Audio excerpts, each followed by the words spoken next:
¿Debemos o no diezmar? El Nuevo Testamento, al que nos regimos como nuestra ley, ya que el Antiguo fue clavado en la cruz.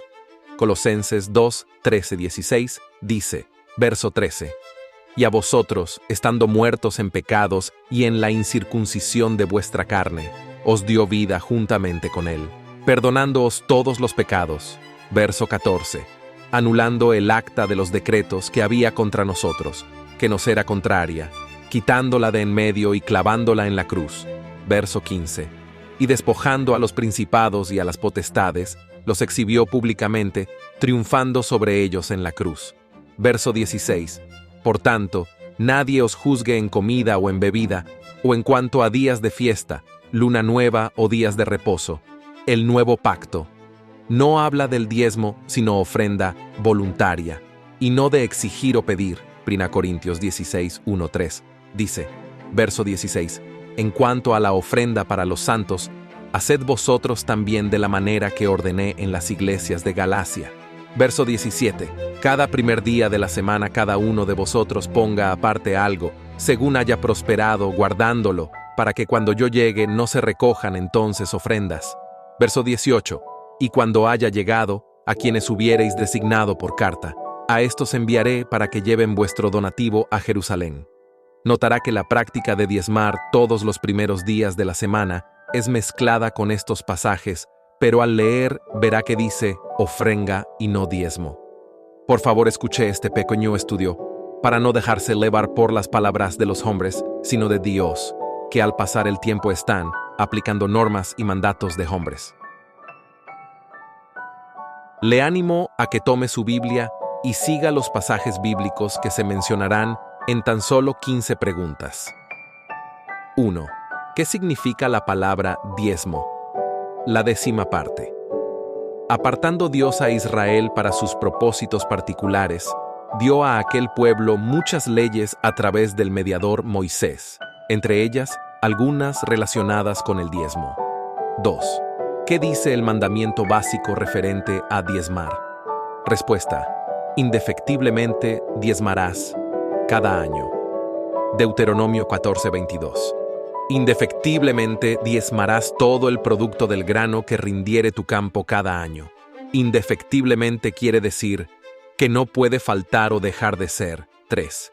¿Con qué frecuencia deberían diezmar los israelitas? Cada año. Deuteronomio 14:22. Una sola vez al año, no cada mes ni cada semana, sino una sola vez al año. Si el mandamiento era cada año, le piden a usted el diezmo cada año en su iglesia. 4. ¿De qué cosas debían diezmar los israelitas? De todo el producto del grano que rindiere tu campo cada año. Algunos ejemplos de granos son el trigo, la cebada, la avena y el arroz. De tu vino o de tu aceite. Deuteronomio 4:23. De la simiente de la tierra como del fruto de los árboles. Levítico 27:30. De vacas, de ovejas, de todo lo que pasa bajo la vara, es decir, que fueran contados al salir a los pastos. Levítico 27:32. 5. ¿Diezmaban los israelitas de su dinero? Ningún pasaje del Antiguo Testamento enseña explícitamente el diezmo de dinero. Lo cierto es que las leyes del Antiguo Testamento sobre diezmar claramente especificaban que el diezmo se constituía de lo que serviría para la alimentación de los sacerdotes levíticos, como además para la alimentación de todo el resto del pueblo que participara del diezmo. 6. ¿Qué debían hacer los israelitas con los diezmos? Respuesta: y comerás delante de tu Dios en el lugar que Él escogiere, el diezmo de tu grano, de tu vino y de tu aceite. Deuteronomio 14:23. Durante los primeros 2 años de cada ciclo de 3, todos los israelitas comían sus diezmos. El tercer año, y de ahí en adelante, cada 3 años, entregaban todo el diezmo de aquel año a los levitas, la tribu sacerdotal de Israel, extranjeros, huérfanos y viudas. Al fin de cada 3 años sacarás todo el diezmo de tus productos de aquel año y lo guardarás en tus ciudades. Y vendrá el levita, que no tiene parte ni heredad contigo, y el extranjero, el huérfano, y la viuda que hubiere en tus poblaciones, y comerán y serán saciados. Deuteronomio 14, 28, 29. 7. ¿Quiere decir que no todos los diezmos fueron dados a los levitas? Efectivamente, y este es un detalle que el estudioso imparcial no pasa por alto. En Deuteronomio 14, 22, 29 y 26, 12 se enseña con claridad que los levitas recibirían todos los diezmos solo del año tercero, el año del diezmo.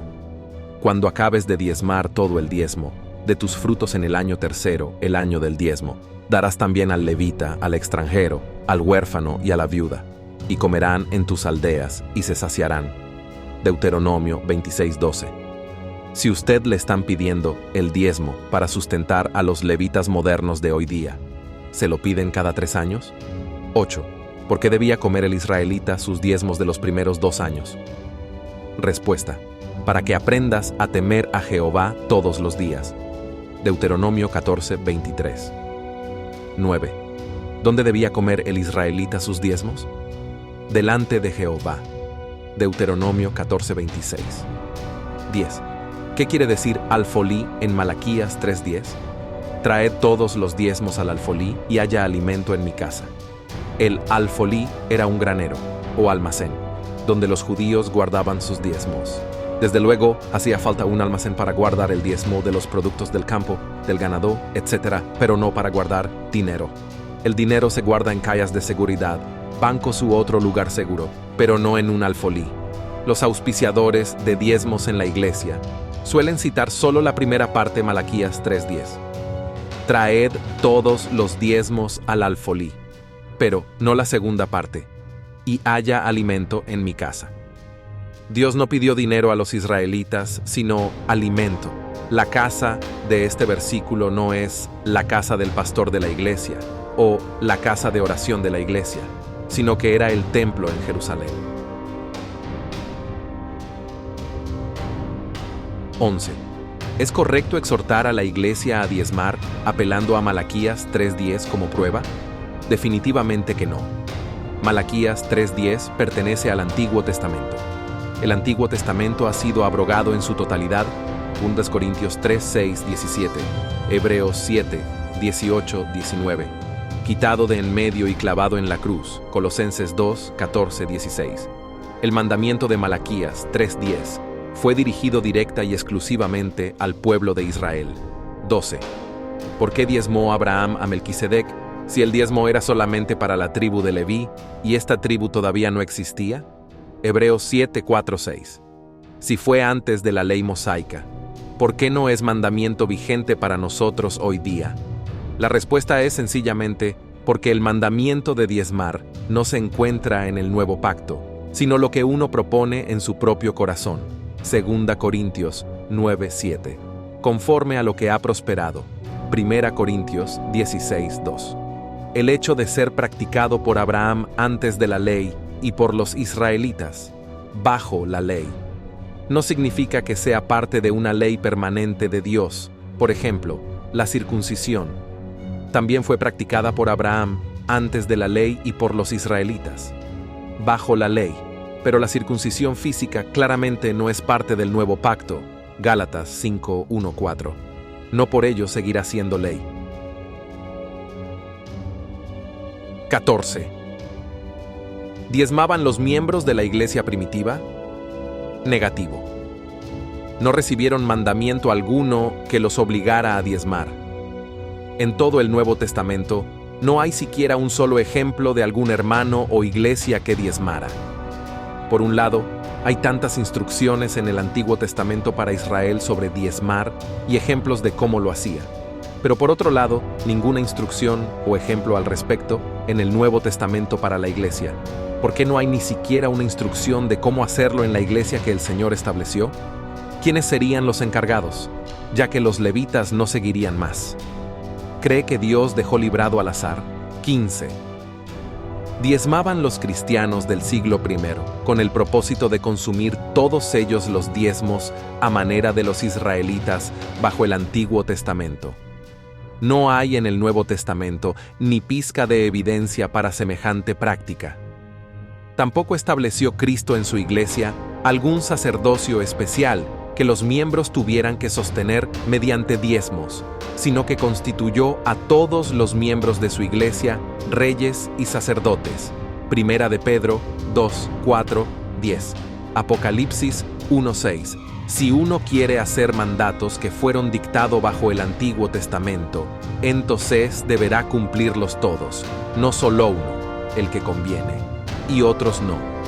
Pero entienda que si se desea vivir bajo la antigua ley, vivirá en maldición. La Biblia dice, porque todos los que dependen de las obras de la ley están bajo maldición, pues escrito está, maldito todo aquel que no permaneciere en todas las cosas escritas en el libro de la ley para hacerlas. Gálatas 3:10.